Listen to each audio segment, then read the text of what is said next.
Hi అండి, welcome to secure insurance services.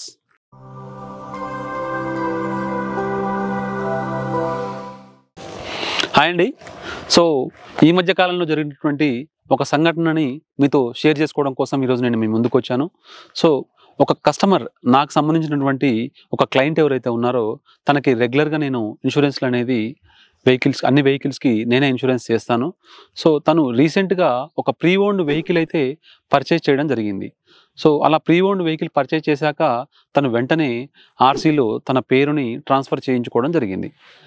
తర్వాత అనుకోకుండా ఒక సంఘటన జరిగి ఆ కార్ అనేది యాక్సిడెంట్ అయింది. అయిన తర్వాత తను నాకు ఫోన్ చేశారు. సో నేను ఇన్సూరెన్స్ పాలసీ ఆల్రెడీ ఉంది, దీన్ని ఎలా క్లెయిమ్ చేయాలి అని అనగానే వెంటనే నేను ఆ insurance copy and RC copy రెండు కూడా నాకు వాట్సాప్ ద్వారా పంపించమని అడిగాను. సో తను అవి పంపించాక నేను చెక్ చేశాక నాకు అర్థమైన విషయం ఏంటంటే, ఆర్సీ కాపీలో నా క్లయింట్ పేరుంది అండ్ ఇన్సూరెన్స్లో మాత్రము వేరే పర్సన్ పేరుంది.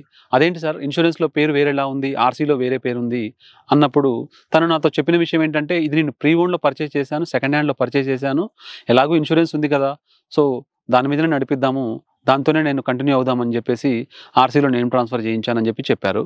సో తర్వాత నేను తనతో చెప్పిన విషయం ఏంటంటే, సార్ మనకి ఇన్సూరెన్స్లో అండ్ ఆర్సీలో కూడా రెండిట్లో సేమ్ నేమ్ ఉండాలి, లేదంటే మన ఇండియాలో ఉన్నటువంటి ఏ ఇన్సూరెన్స్ కంపెనీ కూడా క్లెయిమ్ అనేది అప్రూవ్ చేయడం జరగదు.